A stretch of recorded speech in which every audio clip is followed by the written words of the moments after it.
এক লোক রাসূলুল্লাহ সাল্লাল্লাহু আলাইহি ওয়াসাল্লামের সামনে আসলো, সালাত আদায় করলো এবং রাসূলুল্লাহ সাল্লাল্লাহু আলাইহি ওয়াসাল্লামের সামনে আসলো। রাসূলুল্লাহ তাকে বললেন, "তুমি আবার যাও, সালাত আদায় করো।" সে আবার গেল, সালাত আদায় করলো। সালাত আদায় করে সে আসলো। রাসূলুল্লাহ সাল্লাল্লাহু আলাইহি ওয়াসাল্লাম বলল, "আবার যাও, সালাত আদায় করো।" সে আবার সালাত আদায় করলো, আবার আসলো। রাসূলুল্লাহ সাল্লাল্লাহু আলাইহি ওয়াসাল্লাম কি বললেন?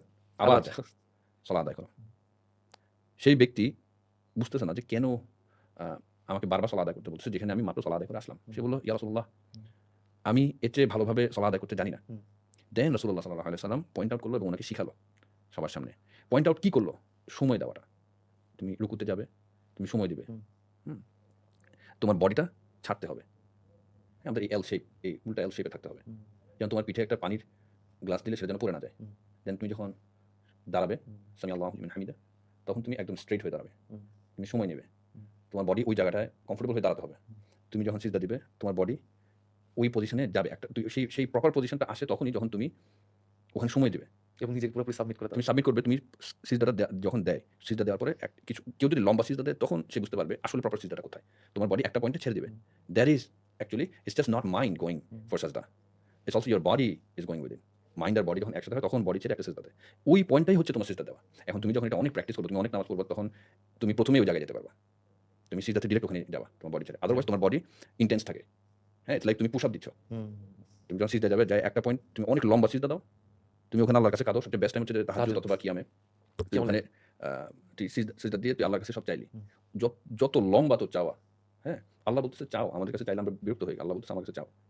তো যখন আল্লাহর কাছে চাওয়া হচ্ছে ওই লম্বা সিজদায় থাকা হচ্ছে that's when at a point your body will give up and your body will merge with your mind. মানে মাইন্ড, স্পিরিট, বডি সব এক একটা হয়ে যাবে। জায়গায় আসবে। ওইটা হচ্ছে প্রপার সাজদার স্পট।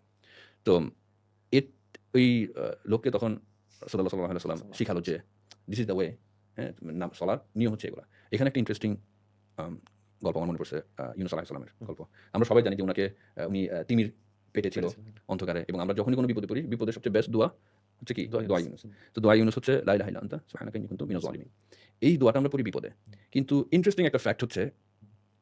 ইউনূস আলাইহিস সালাম was the one and only human being on earth. On earth যে তিমি মাছের পেটের ভিতরে সে সালাত আদায় করছে। সুবহানাল্লাহি ওয়া বিহামদিহি। আমরা এই দিকে কিন্তু আমরা মানে ফোকাস দেই না কখনো। উনি একমাত্র নবী যে তিমি মাছের পেটেও সালাত আদায় সলাত করছে। আদায় করছে। উনি এই সুযোগ উনি হাতছাড়া করে নাই। প্রত্যেকটা নবী রাসূল কাছে এইজন্যই সলাত এত বেশি ইম্পোর্টেন্ট। যে উনারা যেকোনো খুশিতে, দুঃখে, টেনশনে, হ্যাঁ, উনারা সালাত আদায় করছেন, যেকোনো সিজদা সমস্যাতে, লুটায় করছেন। হ্যাঁ, অ্যান্ড স্টার্টিং ফ্রম আদম আলাইহিস সালাম থেকে শুরু করে আমাদের শেষ নবী আমাদের রাসূল সাল্লাল্লাহু আলাইহি ওয়াসাল্লাম আমাদেরকে নামাজের সালাতের কথা বলে গেছেন। সালাত শিখাইছেন আমাদের। সালাতের এক্সাক্টলি। গুরুত্ব শিখাইছেন। মানে উনারা যেই প্রবলেমেই পড়ুক, এটা যদি প্রবলেম হয় খুশি তাহলেও মনে সালাহ, হয় এটা খুশি হলেও সালাহ, সালাত। হ্যাঁ, সব in any spectrum of emotions hmm, they go for সালাহ। তো সালাহ আসলে সালাহর টেস্টটা পাওয়া যায়, সালাহর মজাটা পাওয়া যায় যখন আমি বুঝবো আমি কি পড়তেছি। হুম। এরকম এই রমজানটা হচ্ছে একটা পারফেক্ট সময়, যে সময়টাতে আমরা এই সূরার অর্থগুলো জেনে ফেলতে পারি। যেরকম ছোট, ছোট সূরা যেমন সূরা নাস, ফালাক, ইখলাস, কাউসার।